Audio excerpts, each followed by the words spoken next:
Europe में राष्ट्रवाद का टॉपिक डिस्कस करने से पहले अगर विद्यार्थियों को अगर फ्रेंच रेवोल्यूशन का जो इतिहास, फ्रांस की क्रांति का जो इतिहास है 1789, जो हम लोग क्लास 9 में भी देखे थे, फ्रांस की क्रांति जहां पर लुई 16 का शासन काल था और किस प्रकार से फ्रांस में क्रांति हुई थी। बास्तिल का किला का जो स्टॉर्म वहां पर हुआ था और किस प्रकार से वहां पर लोगों ने अपने अधिकार की लड़ाई के लिए वहां पर क्रांतियां की थी और किस प्रकार का परिदृश्य है।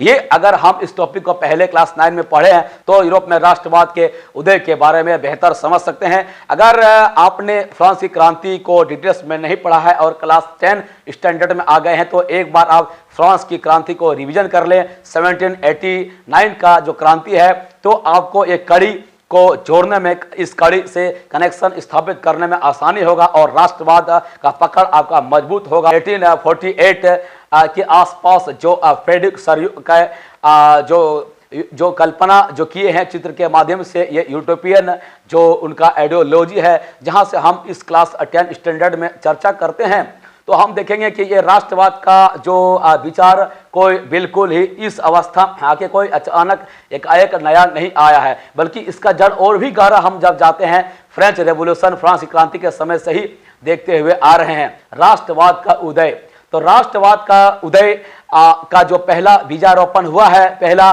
जो वहां से आग जला है और एक बृहद पैमाने पर यह जो आवाज उठने लगा और दुनिया के देशों में फैला, तो हम देखेंगे सबसे पहला यह घटना, इस प्रकार का विचारधारा फ्रांस से ही उत्पत्ति हुआ, ओरिजिन हुआ। तो हम लोग पहले भी देखे थे वहां पर फ्रांसीसी क्रांति में लुई 16 को किस प्रकार से गिलोटिन चढ़ा दिया गया था, मौत के घाट उतार दिया गया था और वहां पर फिर किस तरह से जो तीसरे स्टेट के लोगों को प्रतिनिधित्व वहां पर दिया गया था और इस प्रकार से वहां पर कुछ लोगों को फिर आम लोगों को जो राइट्स वगैरह दिए गए थे।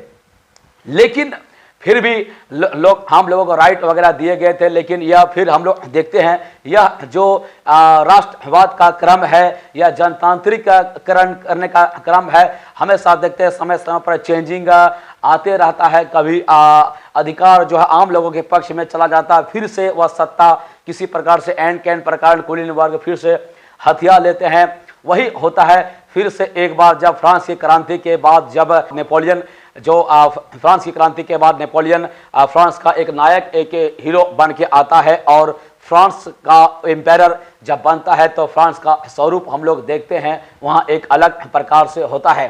तो ये राष्ट्रवाद का उदय, राष्ट्रवाद का जो बीजारोपण, राष्ट्रवाद का जो चिंगारी और जो इस पर चर्चा और विचार और जो जिज्ञासा लोगों में, चाहत लोगों में, जो तड़प और आंदोलन और क्रांतियां फ्रांस में हो रही है, तो प्रारंभ इसका फ्रांस में होता है और इस विचारधारा का प्रसार धीरे धीरे करते करते फ्रांस के आसपास के जो क्षेत्र हैं, जो राज्य हैं, वे उन सारे देशों में यह विचारधारा फैल जाता है। जैसे इंग्लैंड, जैसे जर्मनी, जैसे पोलैंड, जैसे चेक गणराज्य, जैसे बाल्कन स्टेट्स और भी जितने अगल बगल के जितने भी क्षेत्र हैं, वहां पर देखते हैं धीरे धीरे यह फैलने लगता है। लेकिन हम यह भी देखते हैं कि राष्ट्रवाद का उदय तो पहले फ्रांस में होता है। फ्रांस में राष्ट्रवाद स्थापित करने का विचार तो फ्रांस से ही उत्पत्ति होता है, लेकिन फ्रांस में सबसे पहले राष्ट्रराज का स्थापना नहीं होता है। फ्रांस के संपूर्ण अथॉरिटी पावर को नेपोलियन ने अपने हाथ में लिया और नेपोलियन ने फिर वहां से बहुत सारे परिवर्तन किया। नेपोलियन ने कुलीन तंत्र को पूर्ण रूप से हटाया नहीं, मतलब जो है अपना फ्रांस का प्रजातांत्रिकरण किया नहीं, डेमोक्रेटाइजेशन किया नहीं वहां पर। मतलब कहीं न कहीं कुलीन लोगों के अधिकार या उस कुलीन परिवार में, कुलीन फैमिली में नेपोलियन खुद आता था तो अपने अधिकारों को वह खुद कहीं न कहीं सुरक्षित रखा। ये बहरहाल ये बहुत सारी अलग वाली बात है कि नेपोलियन ने बहुत सारे सुधार किया, जैसे प्रशासनिक बहुत सारे सुधार किए, एडमिनिस्ट्रेटिव रिफॉर्म्स किए, प्रशासनिक बहुत प्रकार का एकीकरण किया और बहुत प्रकार का जो सिस्टम पुराने सिस्टम चले आ रहे थे उसको बदला। जिस तरह से हम लोग देखते हैं कि नेपोलियन ने सबसे पहले प्रशासनिक सुधार इस प्रकार किया कि टैक्सेशन सिस्टम को जो उन्होंने सुधार किया, बहुत सारे टैक्सेशन सिस्टम थे, उन सारे बहुत सारे टैक्स को खत्म करके टैक्स को कम किया। प्रशासनिक व्यवस्था में भी बहुत सारे सुधार किए। अब जो प्रशासनिक व्यवस्था में जो डायरेक्ट जो रिक्रूटमेंट होने लगा, पहले कुलीन तंत्र पद्धति पर जिसको चाहते थे, कुलीन परिवारों से जो बड़े बड़े प्रशासनिक पद दिए जाते थे, अब नेपोलियन ने क्या किया, प्रशासन का on the basis of competition, अब जो है योग्यता के आधार पर प्रशासनिक पदों पर जो बड़े बड़े प्रशासनिक पदों पर भर्ती किया, जिससे फ्रांस की प्रशासनिक दक्षता का जो है मतलब विकास हुआ। फ्रांस का जो सेनाकरण है, उस सेना को उन्होंने सशक्त बनाया। नेपोलियन ने महिलाओं को अधिकार नहीं दिया। तो हम यह देखते हैं कि नेपोलियन ने किस प्रकार से महिलाओं से वहाँ भेदभाव किया, महिलाओं को वोटिंग राइट नेपोलियन ने नहीं दिया।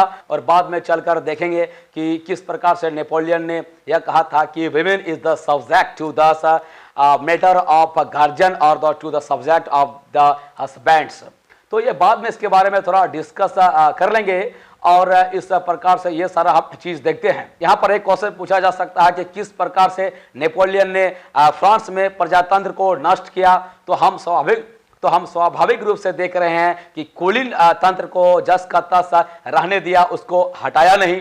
तो प्रजातंत्र हम कहाँ पर देखते हैं, फिर महिलाओं को भी वोटिंग राइट नहीं दिया है। तो इस प्रकार से भी हम देखते हैं कि प्रजातांत्रिक तरीका के वह विरुद्ध है।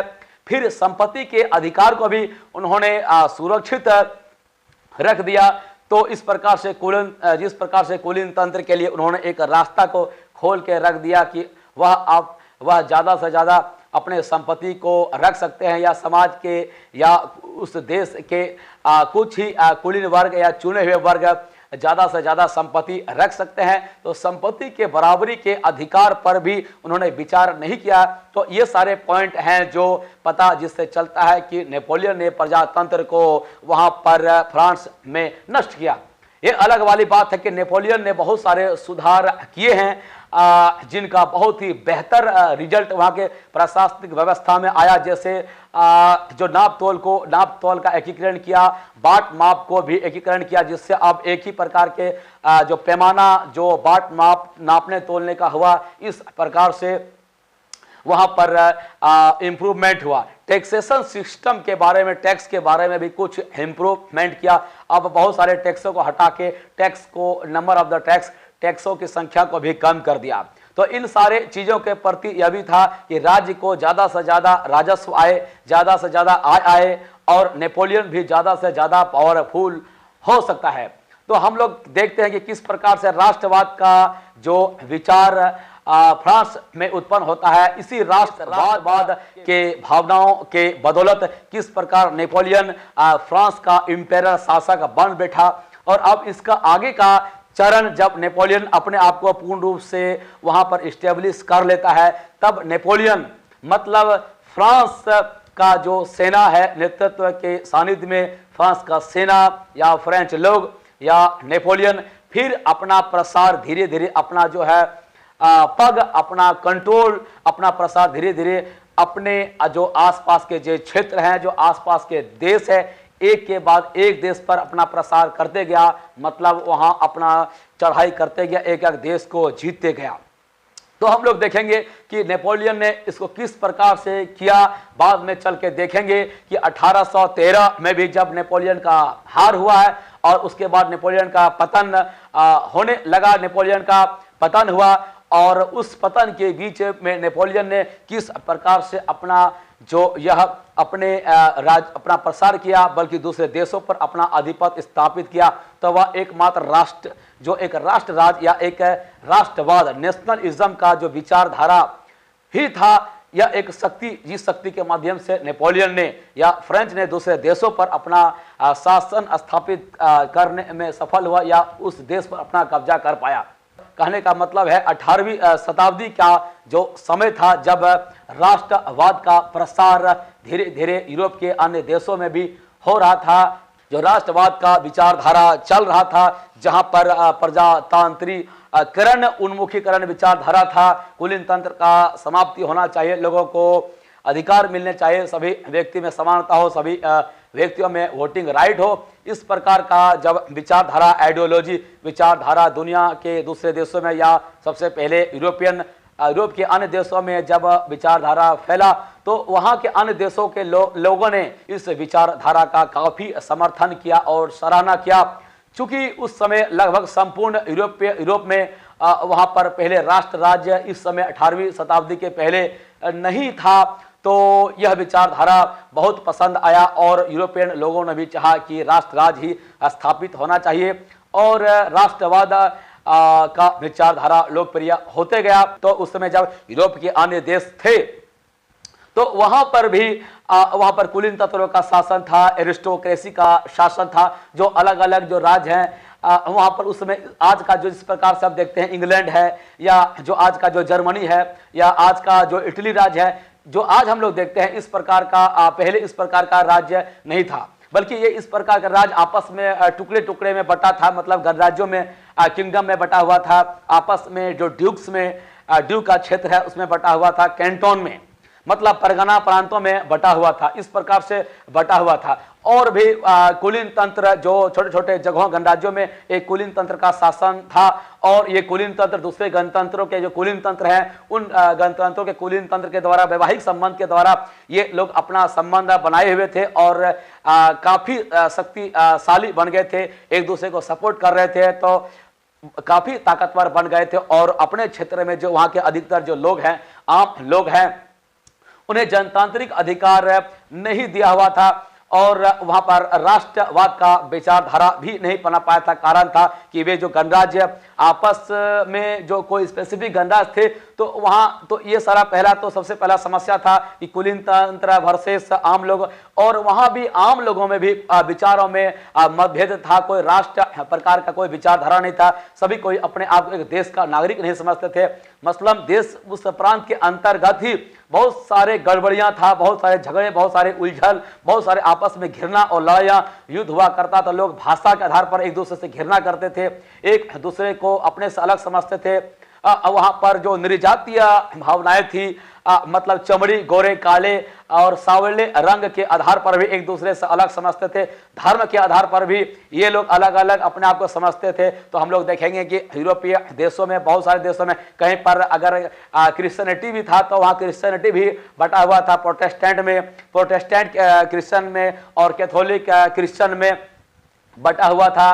कहीं पर हम लोग देखते हैं कि अलग अलग वहां पर कहीं मुस्लिम संप्रदाय को मानने वाले थे तो कहीं पर पोलिश को मानने वाले थे, कहीं मैग्यार भाषा को मानने वाले थे। तो इस प्रकार से बहुत सारे भाषाओं में भी भिन्नता देखते हैं। एक ही प्रांत में कहीं फ्रेंच बोला जा रहा है, कहीं मैग्यार बोला जा रहा है, कहीं फ्रेंच बोला जा रहा है। इस प्रकार से और भी बहुत सारे देसी डायलेक्ट, देसी भाषा वगैरह बोला जा रहा था।